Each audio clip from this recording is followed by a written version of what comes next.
हुए सभी मेरे सम्मानित बुजुर्गों, साथियों, मेरी बहुत संख्या में बैठी मेरी माताओं बहनों, अभी बहुत सारे विचार आपके सामने हैं। काफी समय से आपके इन 8-10 गांवों का प्रकरण अखबारों में, टीवी के माध्यम से हम लोग देख रहे थे और हम लोग, हमारे जिलाधिकारी महोदय, एसपी साहब, हम लगातार आपके इस इलाके की चर्चा करते रहते थे कि क्या कमियां हैं यहाँ, क्या उन लोगों को चाहिए और क्या हम सरकार की तरफ से कर सकते हैं। इन बातों पे हम लोग आपकी चर्चा करते रहते थे। हमारे पार्टी के विधायक हैं, वो भी आप लोगों की चर्चा करते हैं और हम लोग भी लगातार आप लोगों की चर्चा करने का काम कर रहे हैं, जो सरकार की तरफ से आपको मिल सकता है। अभी किसी भाई साहब ने बहुत सारी मांगों का जिक्र किया था और बहुत सारी मांगे डीएम साहब ने उसको एक्सेप्ट करते, उसको कराने का काम भी किया है। हम चाहते हैं, मुझे जानकारी ये तो पता नहीं था कि ये इलाका है, मगर गांव में जानता था कि माननीय मुख्यमंत्री जी ने, हमने मुख्यमंत्री से आग्रह किया था कि आपका हमारा पीलीभीत है, मेरा रामपुर है, बिजनौर है, लखीमपुर खीरी है, ऐसी जगहों पे हमारे बहुत, जब बंटवारा हुआ था तब से हमारे यहाँ पर लोग, यहाँ पर सिख लोग और समाज के लोग भी यहाँ पर बसे हुए हैं, जिनको कि अपना जमीनी हक नहीं मिला, भूमिधरी हक नहीं मिला। और माननीय मुख्यमंत्री जी के नेतृत्व में एक कमेटी बनी, जिसको मुझे कमेटी में शामिल होने का काम हुआ और उस समय किसान आंदोलन बहुत चरम सीमा पे था, इसलिए काम को ढीला हुआ और काम रुका।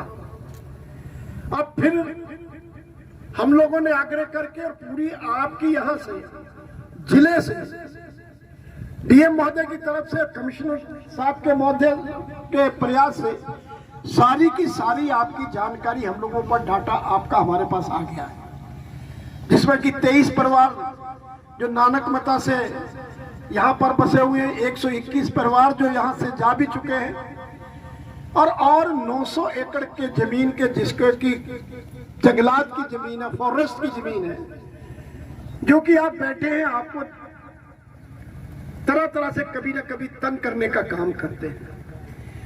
ये आपका सारा का सारा डेटा सरकार में पहुंच चुका है और मैं आपको दावे के साथ कहता हूं कि बहुत जल्दी आपको जमीनी हक, आपको भूमिधरी हक, आपको अपना हक माननीय मुख्यमंत्री जी के नेतृत्व में आपको मिलेगा। मुझे उम्मीद है कि मैं कोशिश करूंगा कि माननीय मुख्यमंत्री जी यही आपकी न्याय पंचायत में आके आपको इसका हक दिलाने का काम, आपको अपने हाथों से उस जमीन का पट्टा देने का काम अपने हाथों से करेंगे। मैं पूरे विश्वास के साथ कह सकता हूं और ये बहुत जल्दी हम लोग करने वाले हैं कि आपको मालिकाना हक मिले। और मैं ये भी कहना चाहता हूं कि बाकी पीछे से तो सड़क ठीक है, यहाँ पर सड़क खराब भी है। मैं डीएम साहब से कहूंगा कि पीडब्ल्यूडी डीएम के माध्यम से पूरी सड़कों का सरकार ने ब्यौरा मांगा है, तो इस सड़क को प्रायोरिटी पे आप डीएम साहब रख के इन लोगों का सबका भला कर दें, जिसको कि भला हो जाए। और दूसरी बात आपने कही थी कि इंटर कॉलेज के लिए, इंटर कॉलेज के लिए हम यहाँ पर जमीन, हमारे एसडीएम साहब देख रहे हैं, वो इंटर कॉलेज चाहिए, करेंगे। अभी एक तो आपको दे ही रहे हैं, एक तो आपको दे रहे हैं, उसके बाद भी कोशिश करेंगे कि दूसरा भी आ जाए, आपके विधायक को साथ लेके बात करेंगे। और जहां तक इंटर कॉलेज का सवाल है, वो तो अभी जमीन देख के वो बहुत जल्दी इसकी कार्रवाई करेंगे। और यहाँ पर सीएमओ भी है, सीएमओ साहब से भी कहेंगे कि यहाँ पर इस पूरे एरिया में अच्छा हॉस्पिटल देने का, सीएम साहब खड़े हैं, 30 बेडेड हॉस्पिटल हमारा बहुत जल्दी शुरू होने जा रहा है। कितना? 30 बेड। ये बताओ। बन के तैयार है और बहुत जल्दी वो आपके आशीर्वाद से शुरू हो जाएगा सर। छोटा कोई और भी कर सकते हैं सर। और बाकी सर यहाँ हमारे 11 सेंटर चल ही रहे हैं और मेरी डीएम साहब से बात हुई है, डीएम साहब ने पूरा वो लिया है और यहाँ पे हम इस एरिया में 5-5 हजार की आबादी पे आयुष्मान आरोग्य मंदिर जो हमारे जहाँ पे ओपीडी हुआ करेगी, 14 तरह की जांच होगी, 59 तरह की दवाइयाँ मिलेंगी, टेली कंसल्टेशन होगा, वो कुछ सेंटर में डीएम साहब के सहयोग से वो करा दूंगा सर। धन्यवाद। तो ये सारी चीजें 3-4 जगहों की आपकी समस्या थी, वो हम पहले भी डिस्कस करके इस विषय में हम आपके पास में आए।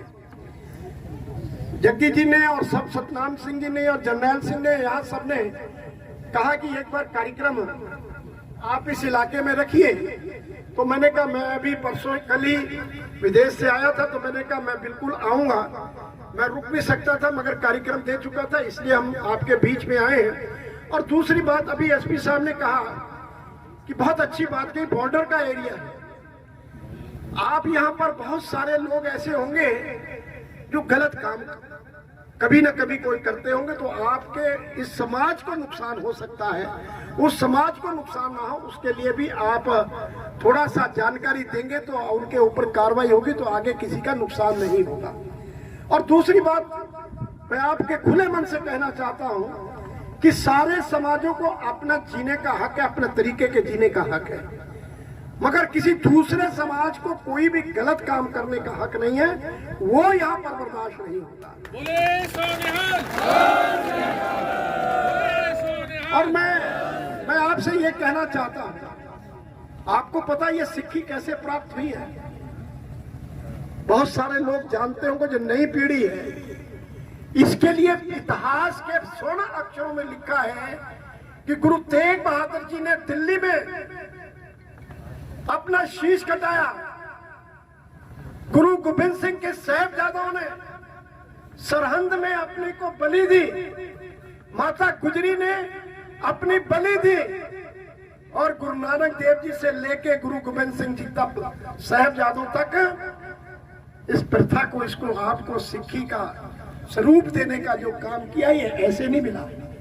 बहुत सारी कुर्बानी, कोई इतिहास है कि जिसने अपने पिता को भी मारा हो, शहीद किया हो, अपने बेटों को भी शहीद किया हो, अपनी मां को भी शहीद किया हो, और उसके बाद आप लोग सब सिक्खी स्वरूप में बैठे हैं। ये सिर्फ सिखों की नहीं है,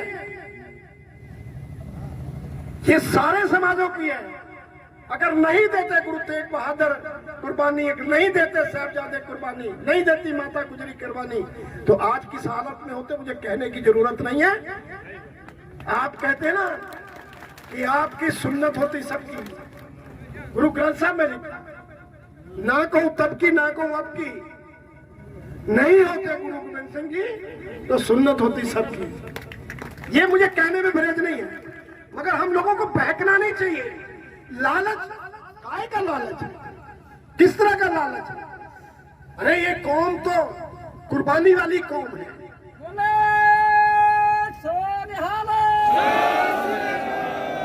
ये तो कुर्बानी वाली कौम है, ये तो मेहनत कर कौम है। आदमी अलग मेहनत करते हैं, औरतें अलग मेहनत करती हैं, बच्चे अलग मेहनत करते हैं। आप लोगों ने तो विश्व में आपने नाम कमा रखा है। अगर कोई नाम होता तो क्या भी ये सिख समाज के लोगों ने इस देश में आके अपना के नाम रोशन किया है। हम छोटे से लालच में फंसने की बात करते हैं, छोटी छोटी चीजों को ग्रहण करने की बात करते हैं, ये बहुत दुखदायी घटना है। आप दिल से पूछिए, आपने इतने इतने अच्छे गुरुद्वारे बना रखे हैं, आपने इतने इतने अच्छे कार्य कर रखे हैं, और आप लोग अगर ऐसे विषय करोगे तो ये आपकी बदनामी नहीं है, ये पूरे समाज की बदनामी है, पूरे देश की बदनामी है। आपको कोई फर्क नहीं पड़ेगा। कितने दिन लालच? कोई कहेगा मैं आज आपको कड़ा और पूड़ी से रोटी देता हूं, कितने दिन दे देगा कोई? अपने हाथ से कमाई करनी पड़ेगी। और आप लोग तो जमीन खोद के अन्न पैदा करने वाले हो, आप फौज में लड़ने वाले हो, आपके नौजवान जो बच्चे हैं बर्फों पर बैठ के, बॉर्डरों पर बैठ के शहीद होने वाले हैं, तो आप इन छोटे छोटे लाया गुरु के सिख हो, गुरु के लाल हो, गुरु की दी हुई शिक्षा है, ऐसे ऐसे लोग। तो हमें बहुत कुछ सोचना है। और खास करके अपनी माता बहनों को कहना चाहता हूं कि जब भी आप खाना, बच्चा पैदा होता है, जब उठ के आप पाठ करती है, खाना बनाते हैं तो बच्चों को पास बिठा के पाठ करती है, उनको इस तरफ लेके हमको जाना चाहिए।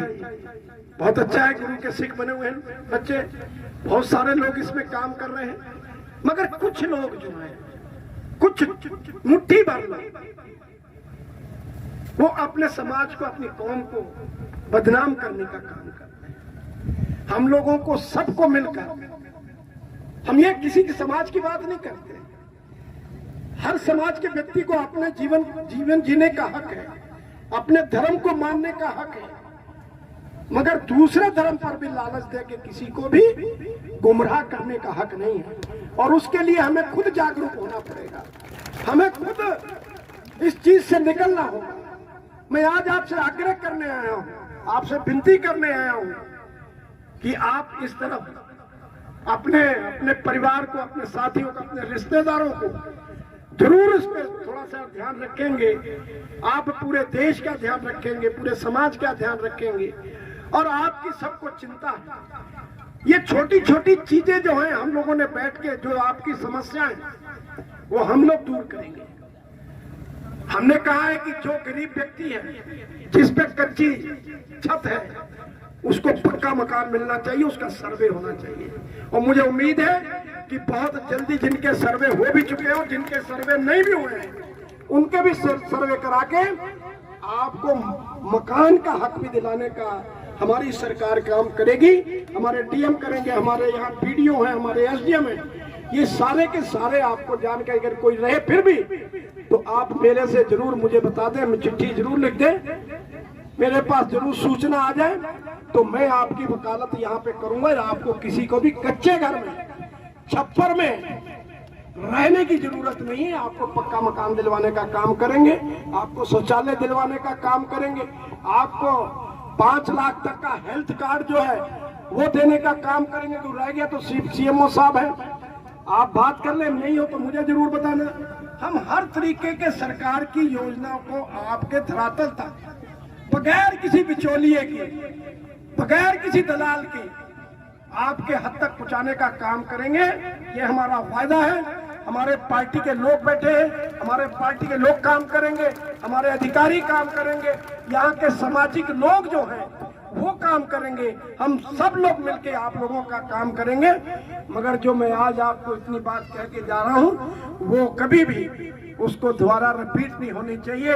आपको तो नहीं, मगर सभी के मन में बड़ी एक महसूस होती है कि हमारे लोग कहाँ खड़े हैं। एक कुर्बानी वाली कौम, उसके अखबार में जब मोटा मोटा अक्षरों में आता है कि हमारे नौजवान शहीद हुए और उन्होंने इतने लोग दुश्मनों को मारकर शहीद हुए, आज उनका हम जो पार्थिव शरीर एक शान के साथ यहाँ पर लाते हैं, और वही दूसरी तरफ एक छोटी सी न्यूज लगी हो कि हमारे समाज के लोग ये कर रहे हैं, वो बड़ी शर्म की बात है। हम कुर्बानी वाले लोग हैं, हम कमाई वाले लोग हैं, हम मेहनत कश लोग हैं। हमारा मुकाबला कोई नहीं कर सकता अगर आप दिल से अपना काम करें। मैं ज्यादा आपको ना कुछ कहते हुए फिर कभी आपके बीच में आएंगे। अगर कोई समस्या होगी, आप कोई भी हम लोगों से बात, यहाँ पर डीएम साहब बैठे हैं, एसपी साहब बैठे हैं, यहाँ पर एसपी साहब एक थाने की तलाश भी, जगह की तलाश कर रहे हैं, जो कि चौकी जंगल में उसमें बनी हुई है। इसमें थाने की जगह भी तलाश कर रहे हैं कि आपको पूरी की पूरी सुरक्षा मिले, क्योंकि आप लोग बॉर्डर पे बैठे हैं। तो इसलिए हर तरीके का सरकार आपके साथ है और आपके साथ रह के चलना चाहती है। मैं सभी अधिकारियों को, आप लोगों को जो दूर दूर से आए हैं, जिन्होंने इस कार्यक्रम को ऑर्गेनाइज किया है, मैं सबको बहुत बहुत धन्यवाद देता हूँ।